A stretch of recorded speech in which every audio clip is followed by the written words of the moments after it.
신발 벗어. 알겠습니다. 진짜 크시네요. 예. 네. 키 때문에 고민인 분들 많으시죠? 165요. 170까지.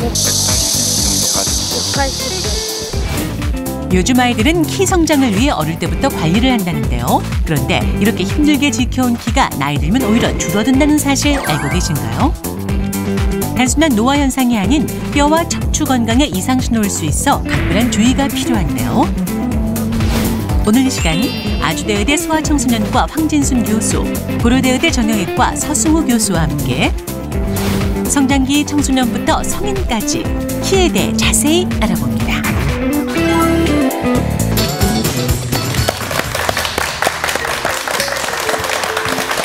안녕하십니까. 무엇이든 물어보세요입니다. 이 사람의 키, 신장, 여러분 얼마나 중요하다고들 생각을 하시나요? 우리 대한민국 사람들의 평균 신장을 보면 남자가 174고요, 여자가 160.5래요. 그러니까 아시아에서 제일 큰 키라고 하는데요. 우리 이선영 아나운서가 한 172, 3 정도 되잖아요. 그러니까 평균에 뭐 머리 하나가 더 커요. 예. 도대체 어머니가 뭘 주셨나요? 네, 그냥 저는 어렸을 때부터 항상 또래들보다 키가 컸는데요. 우유도 정말 조금이 아니라 많이 마시고 콩나물도 많이 먹고 특히 이제 남동생이 먹다 남긴 밥까지 먹고 5살 때부터 산낙지를 먹으면서 컸대요. 그러니까 어렸을 때 너무너무 잘 먹었던 게 좀 키로 갔던 게 아닌가라는 생각이 드는데 일단은 그때 많이 먹었다고 합니다. 네. 오늘따라 저렇게 이쁜 이선영 씨가 왜 이렇게 밉상으로 보이는지 모르겠습니다. 저 어렸을 때 초등학교 6학년 때까지는 컸어요. 맨 뒤에 쓰고 맨 뒤에 뭐 이렇게. 근데 거기까지 크고 딱 멈추더라고요. 그래서 사실은 지금요 이렇게 뭐 키높이도 생기고 하일도 생겼잖아요. 네. 그건 좋아요. 그런데 가장 싫은 게 신발에서 내려올 때 신발 벗고 식당 들어갈 때 진짜 싫습니다. 작은 키는 아니잖아요. 그래도 어렸을 때부터 저의 많은 아킬레스건이었고요. 네. 그런데 지금은 저보다도 사실 저희 아이들의 키에 대한 관심이 되게 또 이렇게 관심사가 많아진 것 같아요. 특히 네. 대한민국 엄마들이 똑같이 아이들의 키에 대한 걱정을 되게 많이 하고 있는데 요즘엔 사실은 키가 건강을 넘어서 그 의미를 더 많이 부여받고 있는 것 같아요. 네. 예, 황 교수님. 예, 요즘 한국 사회에서 키가 좀 중요한 의미를 많이 가지게 됐죠. 특히 청소년들이 있어가지고 키가 과거보다 많이 컸음에도 불구하고 롱다리 컴플렉스라는 그런 이상한 말들이 생겨나는 등 많은 의미를 좀 가지고 있는 것 같습니다. 그렇지만 키가 작은 사람들 대부분은 모든 활동에 더 왕성하게 하고 오히려 더 많은 성취를 가지는 경우가 많기 때문에 이런 사회적인 인식을 좀 변화시키는 것이 중요하겠습니다. 네. 어떻게 보면 우리 사회에서 키라는 것에 대해서 지나친 의미를 좀 부여하는 그러니까 그 신체 사이즈 이상의 의미를 담고 이제 얘기들 하고 이렇게 사회적인 어떤 통념으로 굳어가고 있는데요. 실제로 어른들에게 있어서 키는 어떤 뭐 건강의 바로미터 역할도 한다고 하죠?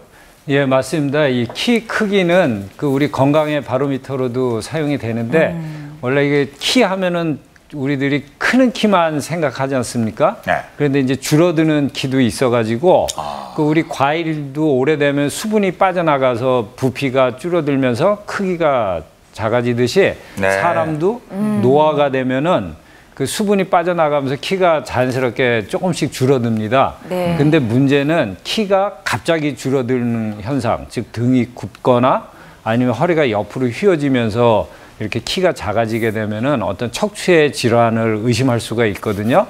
그래서 중년 때 키가 갑자기 줄어들면은 척추에 이상 신호가 오는구나 이렇게 이제 생각을 하실 수 있습니다. 네, 그러면 보통 사람들의 경우에는 키가 조금씩 줄어드는 건 당연한 거고 많이 줄어들면 좀 걱정이 된다는 말씀이신데요. 네. 그럼 일반적으로는 키가 얼만큼씩 줄어드나요?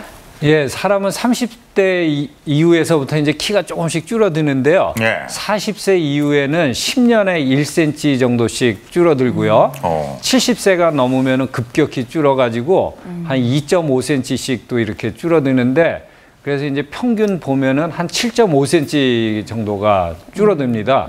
그래서 20대 때 165cm였던 분이 나중에 한 70세 때 보시면은 한 그 158, 157 이 정도로 확 줄어 있는 경우가 있을 수 있습니다. 그럼 성인의 경우 키가 줄었다가 싶으면 건강에 이상이 생겼구나라고 생각해도 되겠네요. 예, 그러니까 갑자기 줄어들면은 키만 잴 게 아니라 저희 부부 키도 좀 재야 될 것 같은데요. 그나저나 저희 아이가 다행히 제 키를 안 닮았어요. 저희 아빠 키를 닮아서 네. 지금 되게 커요. 그런데 저처럼 크다가 멈추면 어떻게 될까 걱정이 되긴 하는데 저희 아이들이 그 얼만큼 클지 그 예상할 수 있는 것들이 뭐 있다고 하던데요, 교수님? 예, 부모님들이 다 자녀들의 최종 어른 키를 궁금해하는데 간단하게 그 공식을 대입해서 자녀들의 최종 어른 키를 갖다가 간단히 알 수 있는 방법이 있습니다. 다 이 방법이 100% 맞는 건 아니지만 어느 정도 자녀들의 키를 예상하는 데는 굉장히 도움이 된다고 할 수 있겠습니다. 공식 한번 볼까요? 예. 저기 아빠 키와 엄마 키를 대해 가지고 나누기 2를 하고 그 마이너스 6.5를 한 게 여자아이 키입니다. 여자아이 최종 어른 키가 되겠죠. 그래서 남자아이 같은 경우에는 아빠 키 플러스 엄마 키에다가 평균 키에 플러스 6.5. 남자아이는 조금 더 크죠. 플러스 6.5가 되니까. 그게 자녀들의 최종 예상키가 되는데 이 공식이 다 100% 맞는 건 아니지만 어느 정도 예상하는 데는 굉장히 도움이 되겠습니다. 계산하고 있어요, 이선영 아나운서. 얼마나 나올 것 같아요? 네, 아들 키가 한 188이 나오네요. 와, 부러워라 세상에.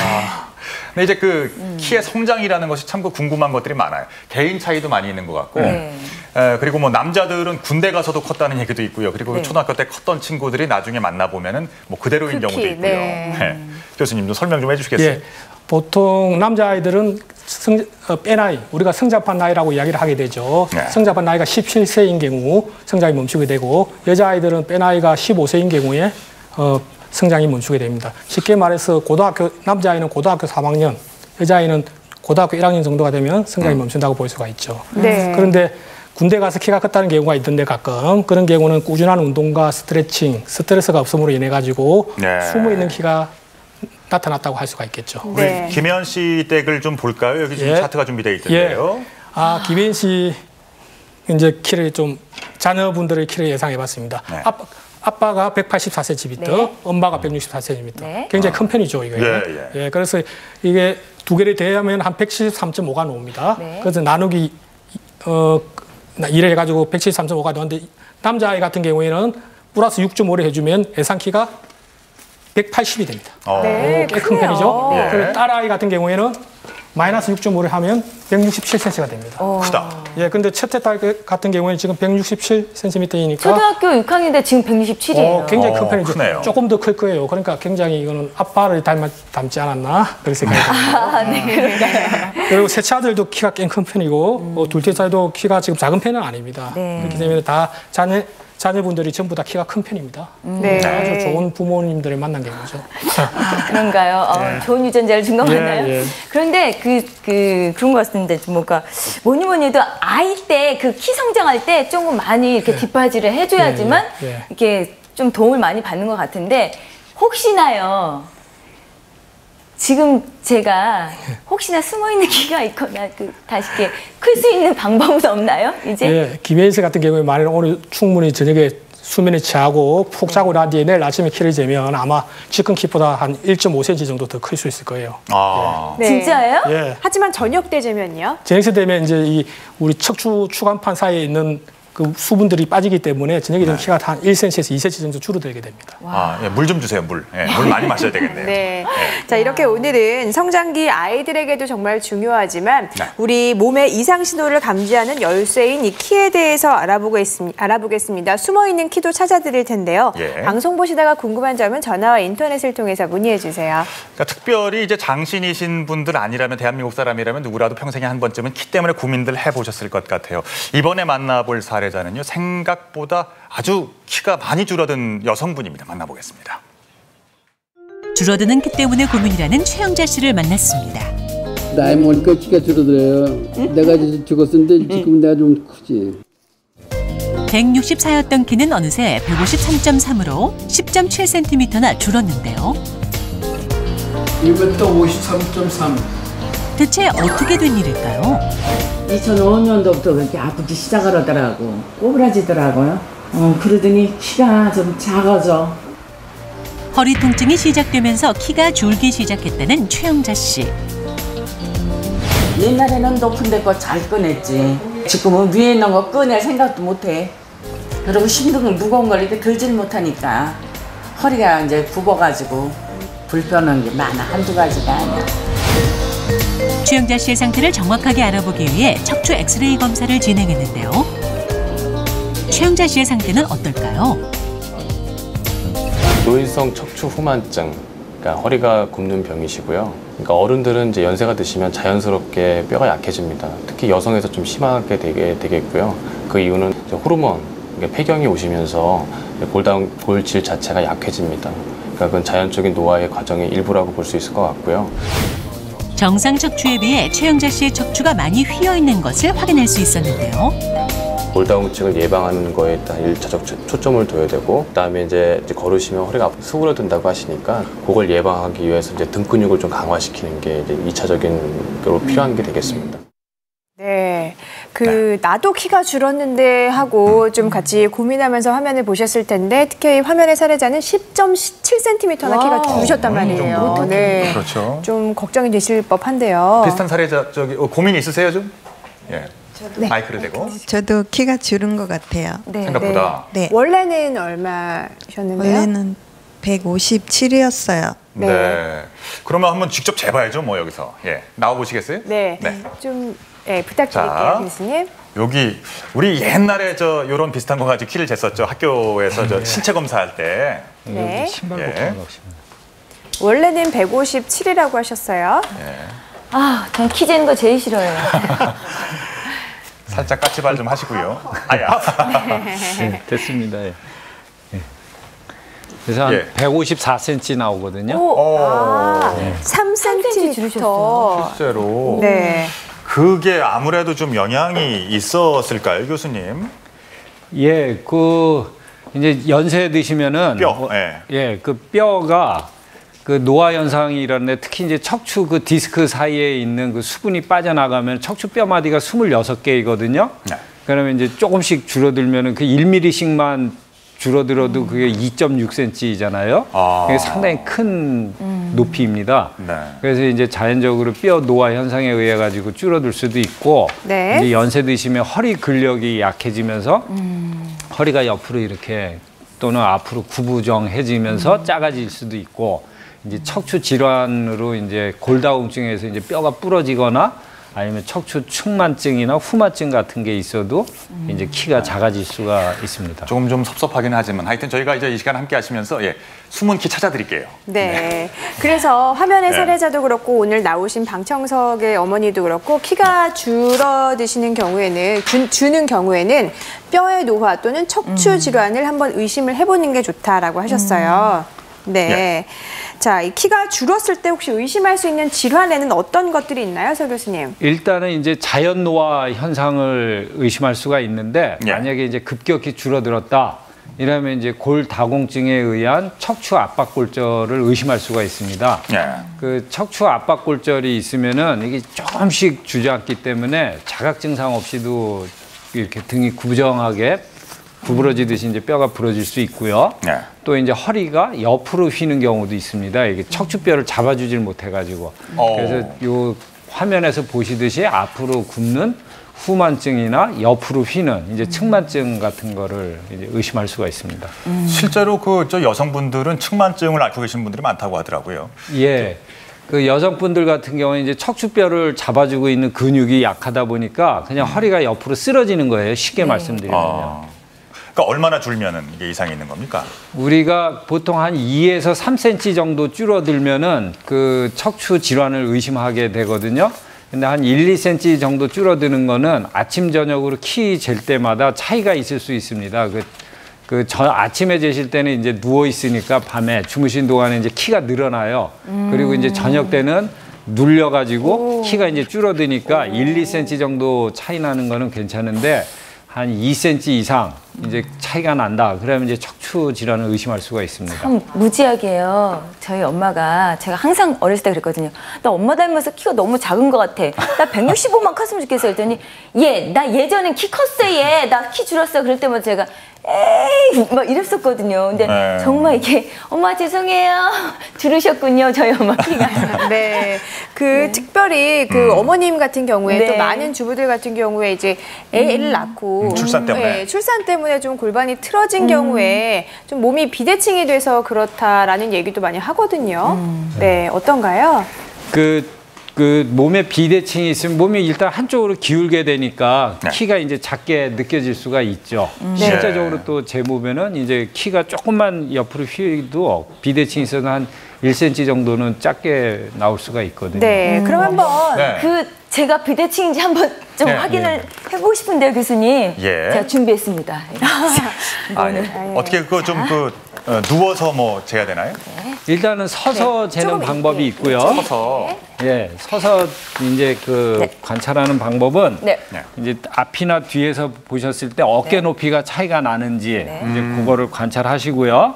그다음에 이제 그 허리가 휘면은 이쪽 그 옆구리에 그 주름살이 좀 비대칭으로 나타날 수가 있거든요. 주름이 없으신데 아직. 그냥 한쪽으로 휘니까 이쪽은 이제 주름이 배 주름이 비대칭으로 나타나고 이제 허리를 이렇게 90도 구부리게 합니다.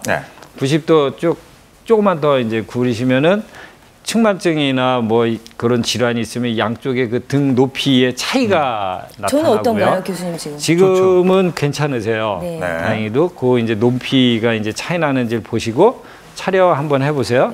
그리고 이제 골반 높이가 이제 같은지.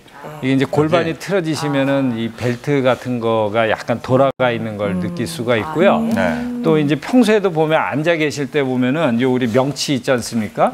요 부위가 이렇게 접힌 것 같은 느낌을 본인이 갖는다고 그러세요. 약간 등이 굽은 것처럼. 그래서 이제 요 명치 있는데 이렇게 살짝 만져보시면은 거기가 이제 이렇게 접힌 것 같은. 저도 그런데. 그러면 이제 쭉 펴셔야 됩니다. 그리고 누워서 이제 측정하는 방법은 한번 배워보시겠어요? 우리 아가씨들 보면 이 허리가 속으로 잘록하게 들어가 있잖아요.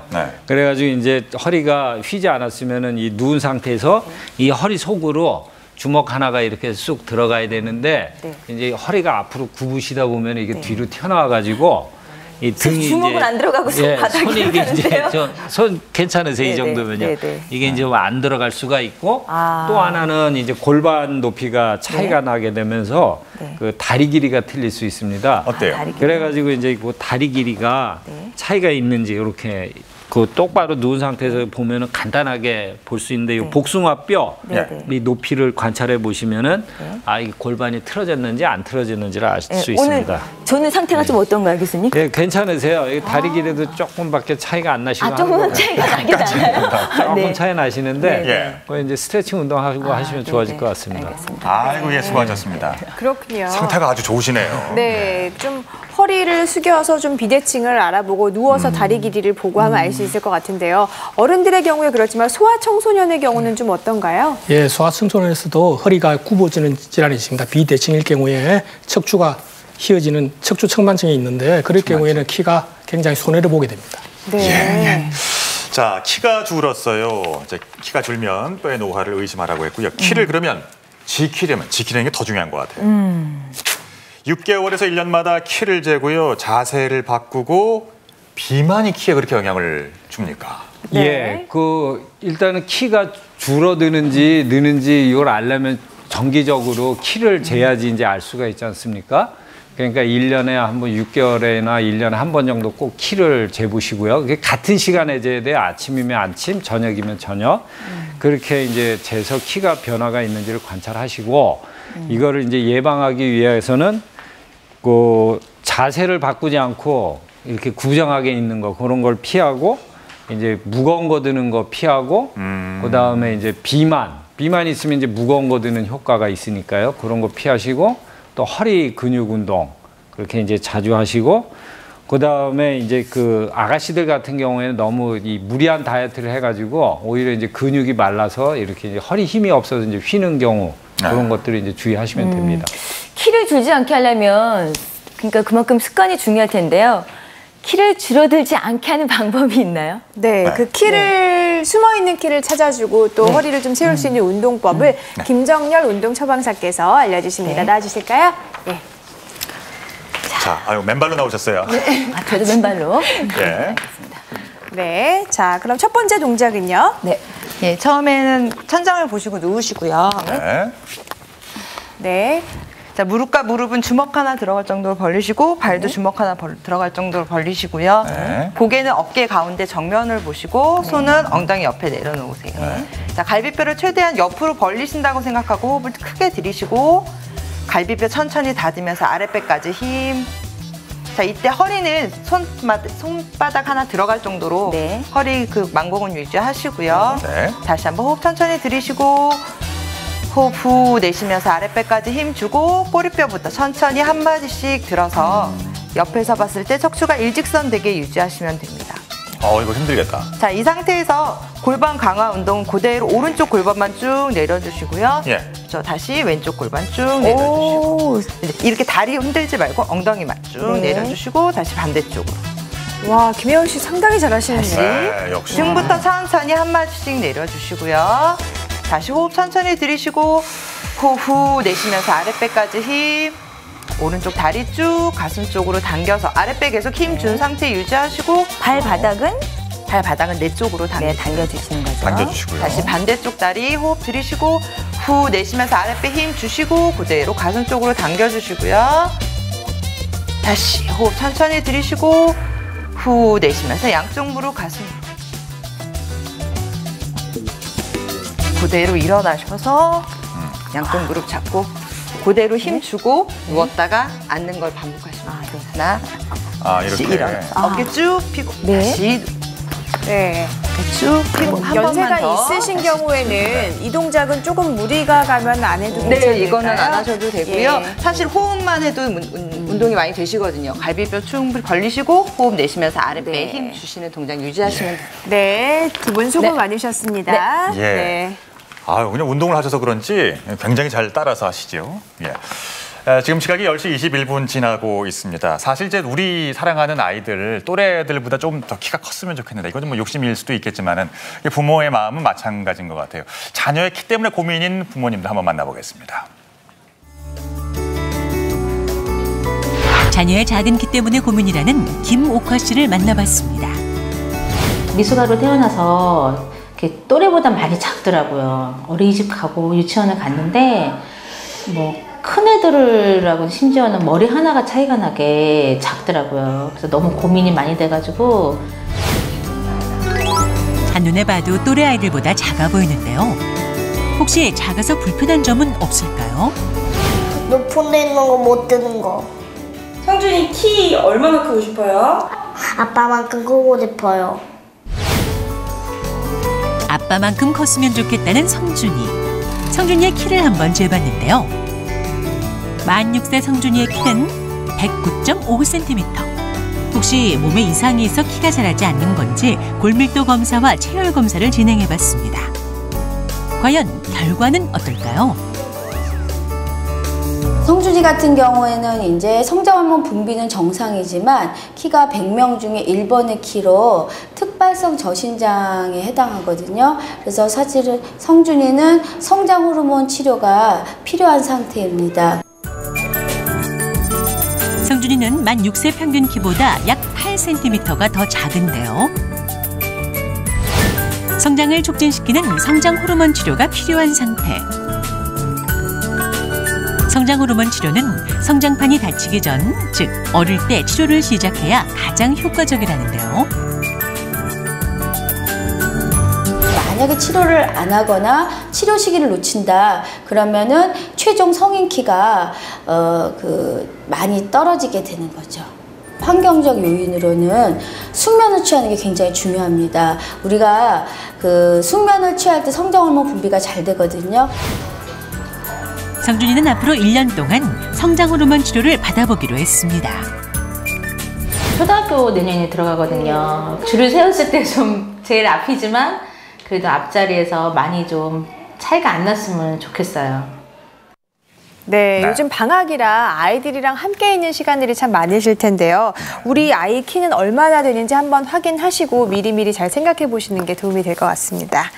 네, 자 그러면 키가 유난히 작은 아이들의 경우에 키가 안 크면 조금 어떤 증상을 의심을 해보시는 게 좋으냐면요. 이겁니다. 네, 저신장증, 화면에 사례자로 나온 어린이도 좀 그랬죠? 네. 일반적으로 저신장증이란 의학적으로 100명의 아이가 있을 때 같은 연령, 같은 성별로 100명의 아이가 있을 때 가장 작은 애가 1번이라고 하면 1번, 2번, 3번 이하를 갖다가 의학적으로 저신장증이라고 이야기하게 됩니다. 네. 한 해에 한 50만 명의 신생아가 태어난다고 하면 3%니까 1만 5천 명 정도가 있는 거죠. 그래서 성장기에 관심 있는 나이를 다 치면 곱하기 10을 해도 15만 명 정도의 저신장증 어린이가 있다고 생각하시면 됩니다. 네, 그러니까 알게 모르게 괜찮다고 하지만은 뭐 이제 스트레스가 될 수는 있는 사항이니까요. 자, 그렇다면은 이렇게 아이들이 키가 크지 않는 가장 큰 이유는 뭘까요, 교수님? 아무래도 우리가 쉽게 찾아볼 수 있는 원인으로는 유전적인 원인이 가장 큽니다. 그러니까 아버지, 어머니가 작은 경우가 많죠, 가장. 그래요. 그 외로는 이제 질병이 있는 경우인데 성장 호르몬이 거의 나오지 않는 성장 호르몬 결핍증, 그리고 또 태어날 때 작게 태어나는 아이들이 있습니다. 2.5kg 미만으로 태어나는 자궁내 성장 지연이 있는 아이들, 그리고 뭐 염색체 질환들이 있는데 그 중에서 터너 증후군, 누난 증후군, 프레드윌리 증후군이라는 그런 특수한 염색체 질환이 있습니다. 네. 그런 경우에는 성장 호르몬을 맞아야 되는 경우입니다. 네, 아주 작지 않은 경우에 혹시나 우리 아이가 키가 잘 자라고 있는지 아니면 좀 덜 자라는 건지 좀 의심해 볼 수 있는, 네. 확인해 볼 수 있는 방법은 없나요? 쉽게 자가 진단 방법을 할 수 있는데 한번 PDP를 보시죠. 네. 첫 번째가 아까 말씀드린 같은 성별 나이 100명 중 키 작은 순으로 세 번째 이하일 경우 저신장증을 의심해 봐야 되고, 그러면 쉽게 알 수 있는 게 또 같은 나이 또래보다 10cm 이상 작을 경우 의심해 봐야 되겠습니다. 그리고 1년에 4cm 이하로 자라고 있을 경우 또 의심해 봐야 되고, 4cm. 그리고 가장 또 더 쉽게 알 수 있는 방법이 뭐 몇 년 전, 특히 2년 전에 산 옷이 아직도 몸에 맞는 경우, 성장하는 애들인데 그런 경우에는 우리가 저신장증을 의심해 봐야 되고, 마지막 5번째는 잘 자라고 있는 아이가 갑자기 1, 2년 전부터 이제 안 자라는 경우가 있어요. 4cm 미만으로. 그런 경우에는 혹시 몰라서 뇌에서 성장 호르몬 분비하는 곳에 질환이 있는지 꼭 전문의 소아내분비 전문의 진단을 받아봐야 됩니다. 그러니까 방금 우리가 이제 확인한 자가진단법도 있지만 의학적으로 이렇게 우리가 눈으로 들여다보는 방법도 있죠. 성장판에 보는 가장 쉬운 방법이 성장판에 보는 방법입니다. 키와 가장 관련된 것이 이제 빼나이인데요. 우리가 실제 나이도 있지만 이제 빼나이를 보는 게 가장 중요합니다. 빼나이는 과거 100년 전부터 왼손을 찍어가지고 왼손 손목을 포함한 이 손가락 부위를 포함한 부위를 찍어서 결정하게 됩니다. 저기 보이는 부분이 이제 성장판을 찍은 건데요. 지금 보이는 부분은 이제 그 사이에 물렁뼈와 긴뼈가 사이에 공간이 있죠.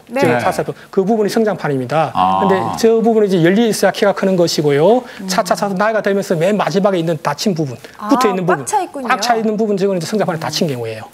저렇게 성장판이 닫히게 됩니다. 왼손을 찍어서. 왼손. 요즘 아이들이 진짜 성장이 진짜 빠르잖아요. 그래서 사춘기도 되게 빨리 오는데 특히나 저희 여자 아이들이 그 초경을 빨리 하면 그다음부터 키가 안 큰다는 얘기를 들었어요. 근데 그만큼 2차 징후에 되게 관심 많이 가져야 될 것 같아요. 질문 잘 하셨는데요. 사춘기 전에 우리가 보통 정상적으로 어린아이들이 1년에 4cm 이상은 자라야 됩니다. 아까 그 PDP에 보여준 것과 같이. 그런데 이제 사춘기가 빨리 올 경우에는 1년에 4cm 자라는 시기가 줄어들게 되는 것이죠. 그러면 사춘기 전에 이미 이제 키가 빨리 끝나게 되는 거죠. 다른 아이보다. 그래서 예를 쉽게 들어가지고 1년에 사춘기가 정상 아이보다 1년 빨리 올 경우에는 1년에 4cm가 줄어들게 되는 것이죠. 그럼 교수님, 일단 초경이 시작했어요. 그럼 그다음부터는 키가 전혀 안 자라는 건가요? 그 애기의 정확한 성장판을 봐야 아는데 보통은 일반적으로 성장판을 보기 전에는 초경하고 한 2년 정도는 자랄 수가 있습니다. 10cm 정도로 자라는 경우가 있지만 드물지만 10cm 자라고 보통은 한 6cm, 5cm 자란다고 생각하시면 됩니다. 그럼 나이별로 성장 속도가 좀 어떻게 되는지 화면을 준비를 해봤는데요. 한번 보시죠. 저기 보이면 인간이 가장 많이 크는 시기가 언제일 것 같아요? 사춘기가 아닙니다. 태어나서 생후 24개월까지가 가장 많이 크는 시기고요. 그다음에 두 번째로 많이 크는 시기가 이제 사춘기죠. 그다음에 이제 성장이 끝나게 되고 아까 말씀드린 사춘기 전 단계에 1년에 4cm 크는 시기가 저 가운데 있는 시기가 되겠고요. 그렇군요. 남자가 조금 더 18살까지 자라는군요. 그렇죠. 남자가 사춘기가 늦게 오니까 여자보다 한 10cm 정도 더 크게 되는 것입니다. 몇 살 때까지 키가 좀 자라? 저는 입사하고 나서 조금 더 자란 것 같아요. 숨어 있는 키가 나타난 경우. 혹시 지금도 자라고 있는 건 아닌지요? 그건 아닌 것 같아요. 자, 이렇게 해서 키가 좀 작은 아이들이 키가 크게 되려면 이런 방법을 좀 해보시면 좋을 것 같습니다. 일단 뼈와 근육을 튼튼하게 해주시고 성장판을 자극을 시킬 수 있나 보네요. 일단 키가 작은 아이들은 정확한 원인을 알아보는 것이 가장 중요합니다. 우리가 키가 안 자라는 원인을 알아보는 게 가장 중요한데 가장 많은 원인이 옛날에는 영양분 결핍이나 만성 전신성 질환이 있을 경우가 가장 안전한 원인이었지만 요새는 영양분이 부족해서 안 크는 아이는 거의 없다고 생각하시면 되고요. 네. 질병인 경우가 있는데 아까 말씀드린 성장 호르몬이 나오지 않는 성장 호르몬 결핍증과 또 태어날 때 작게 태어나는 자궁내 성장 지연, 예, 그리고 염색체 질환이 있을 경우, 터너증후군이나 누란증후군이 있을 경우에 그런 원인을 가지고 키가 안 자라는 경우가 있는데 이 정확한 진단에 하에서 이럴 경우에는 저 소아내분비 전문의한테 진단을 받아가지고 그 결과에 따르는 것이 좋겠습니다. 네. 아까 VCR을 보니까요. 성장 호르몬 주사를 맞더라고요. 네. 근데 이 성장 호르몬 주사는 어떤 경우에 이렇게 맞고 그 효과가 어느 정도 나타나나요? 예, 성장 호르몬은 아까 말씀드린 저신장증에는 다 효과가 있는 것으로 의학적으로 알려져 있습니다. 네네. 그래, 가장 효과 있는 경우가 아까 말씀드린 성장 호르몬 결핍증과 터너증후군, 누란증후군 같은 염색체 질환, 그리고 8월 1일부터 보험 적용이 된 자궁내 성장 지연 같은 경우에 효과가 있고요. 이런 경우에는 정부에서 의료보험 적용이 받아가지고 한 70% 이상을 갖다가 부담하게 됩니다. 네. 그래서 160cm 될 때까지 남자아이는, 여자아이는 150cm 될 때까지 의료보험 적용이 받아서 주사를 맞게 되고요. 이런 애들의 주사를 맞을 경우에 1년에 4cm도 안 크는 아이들이 경우에 따라서 약간 틀리겠지만 한 8cm 정도 크게 됩니다. 그래요. 그러니까 많은 분들이 거기 주목하고 있는 이유가 거기 있는 것 같은데요. 그러니까 꾸준히 맞아야 되는 거죠? 예, 성장 호르몬 한 맞게 되면 적어도 1년 이상은 맞아야 그때 효과를 충분히 볼 수 있고요. 네. 최소한 6개월 이상은 맞아봐야 효과를 알 수가 있습니다. 그럼 성장 호르몬 주사를 맞으면 안 되는 아이도 혹시 있는지도 궁금하고요. 이게 혹시 또 이렇게 성장 호르몬 주사를 맞는 시기가 또 이렇게 따로 있다고 그러더라고요. 예, 잘 말씀하셨는데요. 성장 호르몬은 성장판에 다친 경우는 절대 맞으면 안 됩니다. 그럴 경우에는 잘못하면 종양이나 말단 비대증 같은 것이 있을 수 있기 때문에 꼭 성장판을 확인한 후에 맞아야 됩니다. 네. 그리고 성장 호르몬이 가장 효과가 있는 시기는 사춘기 전 시기가 가장 효과가 있는데 보통 만 5세 이전부터 맞는 것이 가장 효과가 있는 걸 알고 있습니다. 네. 성인은 맞으면 안 되나요? 성인은 맞으면 안 되죠. 어른 용량. 네. 더 크고 싶어요? 네, 조금만 더 컸으면 좋겠어요. 네. 근데 어른들 같은 경우도 네. 성장 호르몬이 좀 분비가 줄어들면 그럼 키가 어떻게 되는 건지요, 서 교수님? 예, 그 키가 크는 아이들한테서도 이제 성장 호르몬이 중요한 역할을 하지만 그 성인에서 그 성장 호르몬은 이제 키가 큰 상태를 유지하게 해주는, 그래서 우리 몸의 신진대사를 원활하게 해주고 근력이나 그 뼈의 건강을 유지해주는 기능을 하기 때문에 그 성인에서도 성장 호르몬이 잘 나오면은 그 우리 키가 줄어드는 거를 예방해주는 효과가 있습니다. 네. 그러니까 성인한테도 성장 호르몬이 중요하네요. 그러네요. 그런데 이 성장 호르몬 분비를 잘 원활하게 시키려면 어떻게 해야 되죠, 교수님? 그 20대에 비해 가지고 나이가 60세가 되면은 성장 호르몬의 양이 반으로 줄어듭니다. 그러니까 이제 그거를 최대한으로 그 감소시키려고 하면은 이 근력을 발전시키는 운동을 계속 해주시면 됩니다. 이 우리가 근육 운동을 하면은 이 성장 호르몬이 계속 분비가 돼가지고 그 이제 호르몬 양이 줄어드는 거를 방지할 수가 있고요. 또 이제 운동하면서 먹는 거하고도 중요해서 그 단백질이 풍부하고 지방은 적으면서 그 이제 식이섬유, 그 이제 그 섬유질이 풍부한 이제 음식을 많이 드시고 이제 꾸준히 운동을 하시면은 이 성장 호르몬을 이제 계속 나오게 할 수 있습니다. 네. 그렇군요. 자, 숨은 키를 찾는 습관 정리해봤습니다. 먼저 뭘 좀 잘 먹어야 할까요? 식습관 보겠습니다. 탄수화물, 단백질, 지방의 균형이 맞는 식단. 그러니까 구체적으로 어떤 식단을 얘기하는 걸까요? 한번 볼까요? 자, 요게 우유, 고기. 네. 그리고 두부죠. 네, 두부와 고기, 우유까지. 아이들에게 제일 이제 필요한 음식이군요, 이게. 네, 아이의 경우인가요, 홍 교수님? 네. 네. 아이들의 경우에는 가장 중요한 것이 편식을 하지 않는 것이 가장 중요합니다. 네. 편식이요? 편식하면 안 됩니다. 네. 그래서 가장 그 외에 이제 탄수화물, 단백질, 지방 3대 영양소를 골고루 섭취하는 것이 중요하고요. 그리고 라면이나 인스턴트 같은 과도한 인스턴트 음식을 먹지 않아가지고 비만을 예방하는 것이 더 중요합니다. 네. 비만을 예방함으로 인해가지고 그런 음식을 피함으로 인해가지고 칼슘이나 무기질 흡수를 갖다 충분히 하고 그 골 밀도를 더욱더 천천히 해가지고 성장에 도움이 되겠습니다. 네. 저희 아이들 보면 너무 잘 먹어요. 그래서 저희 엄마한테 이렇게 먹이면 안 돼요. 했더니 저희 엄마가 애들은 먹으면 먹대로 다 키로 가 이런 얘기를 하시더라고요. 정말 잘 먹으면 이게 정말 키로 다 가나요, 선생님? 예, 과거 할머니들이 그런 말씀을 많이 하셨는데요. 네. 옛날에 못 먹을 때는 그렇습니다. 그렇지만 지금 너무 과도한 영양분은 오히려 성장에 방해하는 요소를 가지고 있습니다. 아까 제가 말씀드린 바와 같이 골고루 편식하지 말고 적당한 양의 영양분을 오히려 키, 유전자가 가지고 있는 키를 갖다가 충분히 발휘할 수 있기 때문에 그렇게 해주는 것이 중요하겠습니다. 네, 그럼 아이의 경우에는 우유와 두부, 육류 같은 약간 단백질이 좀 더 풍부한 음식을 네. 먹으면 좋다면요. 네. 그러면 어른들에게 좋은 음식은 어떤 것인지 열어보겠습니다. 짠, 네, 역시 두부가 있고요. 네. 이거는 케일 잎이죠. 네, 그리고 고구마 줄기까지. 네, 어디에 좋은가요? 예, 그 성인은 그 이제 칼슘하고 단백질이 많은 음식을 많이 드셔야지 이제 뼈가 튼튼해지는데 그 고구마 줄기에는 그 우유의 11배보다 많은 그 칼슘 양이 들어있고요. 그 케일 같은 경우도 보면은 칼슘이 많다고 하는 시금치보다도 훨씬 더 많은 양의 그 칼슘이 들어있고 또 이제 단백질로는 이제 두부 같은 음식이 아주 좋습니다. 네. 그렇군요. 자, 숨은 키를 찾는 습관, 운동 습관은요. 운동이 중요하다고 하셨으니까요.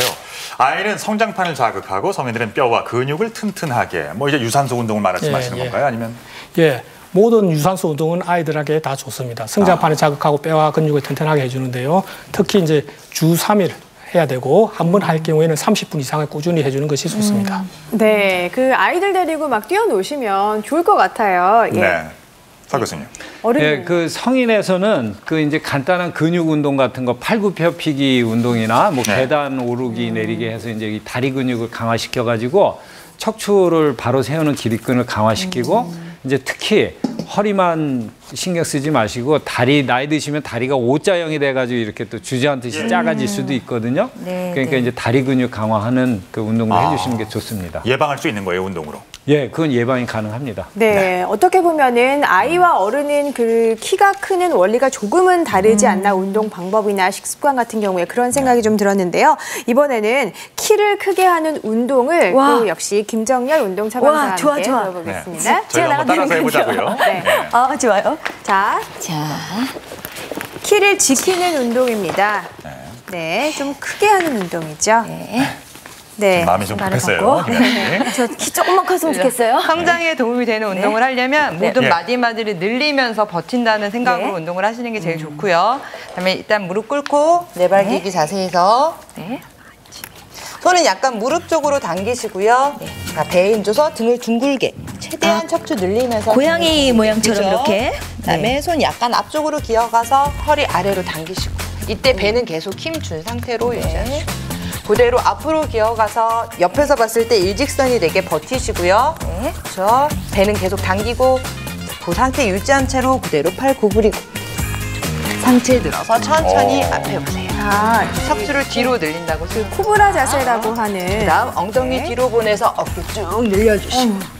약간 스트레칭 되는 저기가 많네요. 그러니까 늘린 상태에서 계속 힘 주어서 유지하셔야 돼요. 다시 한번 팔 앞으로 기어가서 등 둥글게 아까처럼 다시 허리 집어넣어서 엉덩이 앞으로 그렇죠. 다시 앞으로 기어가서 일직선 유지한 상태에서 그대로 팔 구부리고 그러니까 복부랑 허리가 주로 상체 들어서 하늘 보고 자, 조금 무릎까지 늘리는 방법으로 엉덩이를 뒤로 무릎 펴서 쭉 늘려주시면 다리 뒤까지 늘어나는 효과가 있고요.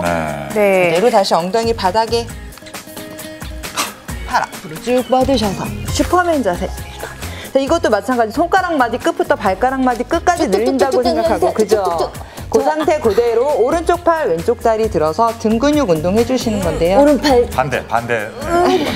다시 반대 쭉 늘려서 그냥 팔다리 든다는 생각보다 늘린다는 생각으로 쭉 늘려주시면 돼요. 다시 키가 커지는 느낌이에요. 다시 반대.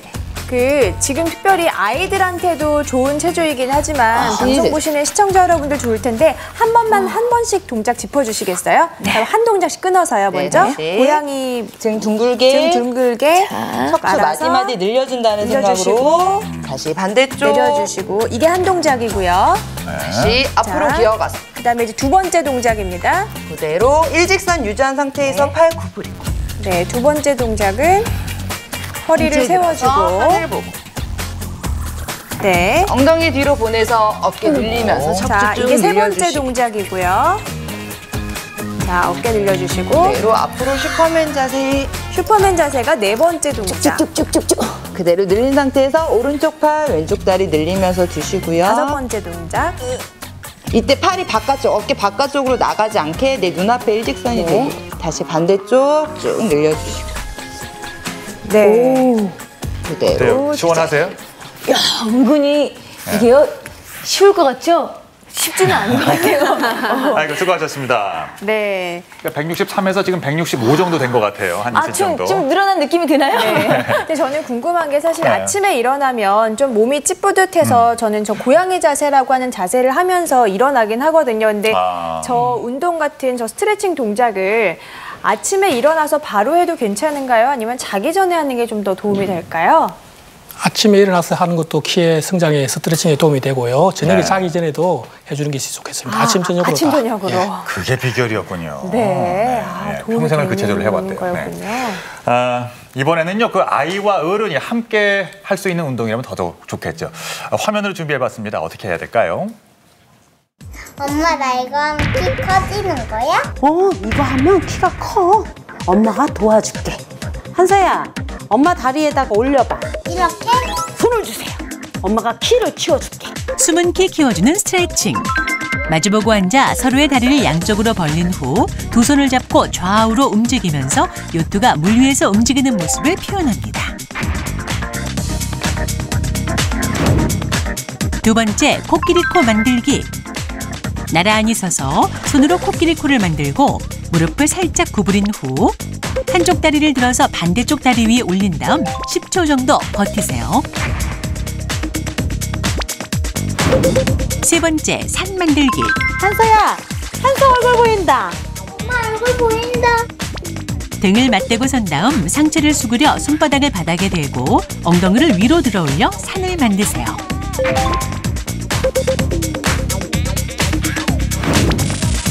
네 번째, 다리 삼각형 만들기. 등을 맞대고 선 후 다리를 어깨 너비만큼 벌린 다음 상체를 천천히 앞으로 숙이세요. 이때 무릎이 구부러지지 않게 조심하고 손이 최대한 바닥에 닿도록 합니다. 다섯 번째, 투명 의자 만들기. 앉았다가 천천히 잘하는데. 마주보고 서서 손을 잡고 엉덩이와 무릎이 수평이 되도록 내려갔다가 천천히 올라오는 동작을 3회 정도 반복하세요.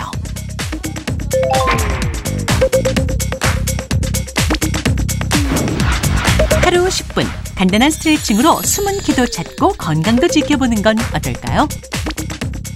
네, 이렇게 함께 체조를 하면 엄마도 키를 지키고 아이는 키를 키우게 하고 그렇죠. 참 좋은 것 같은데요. 근데 운동을 좀 너무 많이 할 때 좀 안 좋지는 않을지 혹시 주의할 점이 특별히 있을까요? 예, 아까 같이 그 적당한 스트레칭, 자기 전과 아침에 일어나서 하는 것은 굉장히 성장판 자극에 도움이 돼가지고 키 성장에 많은 도움을 주는데 너무 과도한 운동은 오히려 스트레스로 작용해서 키가 안 크게 됩니다. 그렇군요. 과도한 스트레스는 절대 좋지 않습니다. 예, 알겠습니다.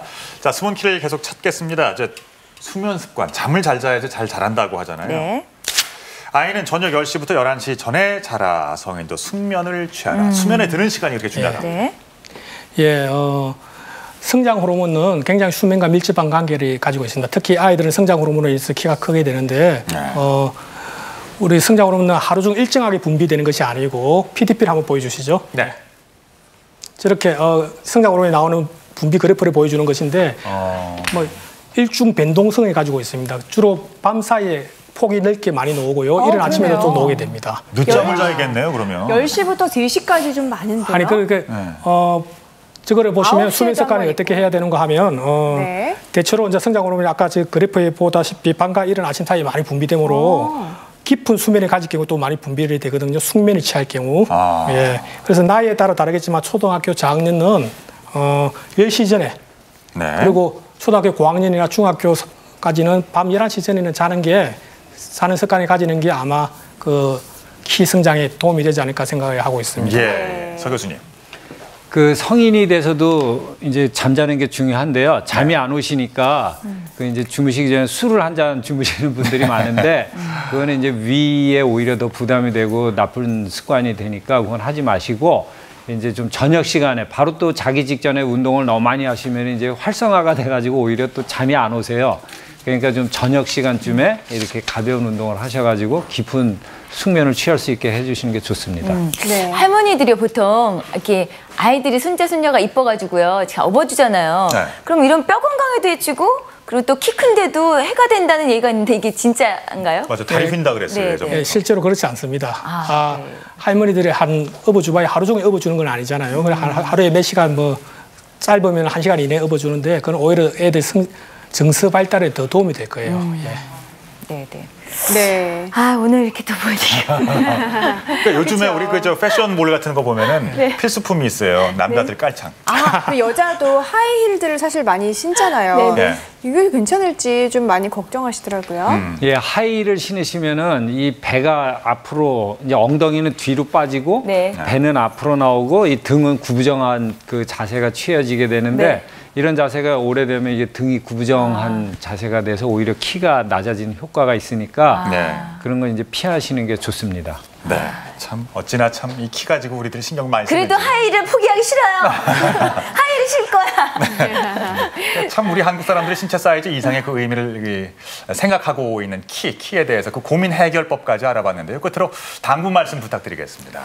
예, 작은 키를 가진 아이들은 대부분 정상인 경우가 많습니다. 그렇지만 간혹 가다가 저신장증을 가지는 원인 질환을 찾아야 될 경우가 있는데 이럴 경우는 꼭 가까운 병원에 소아내분비 전문의 진찰을 받아가지고 그분의 결정에 따르시는 것이 좋을 것 같습니다. 네, 서 교수님. 네, 그 자연적으로 일어나는 노화 현상은 우리가 피할 수가 없는데 키가 줄어드는 것과 같은 그 노화 현상은 그 올바른 식생활, 그 운동하는 습관, 그리고 뭐 수면, 깊은 수면을 잘 하시고 그런 걸 하면은 이 부모님에게 받은 이게 키를 이게 평생 동안 잘 관리하실 수가 있습니다.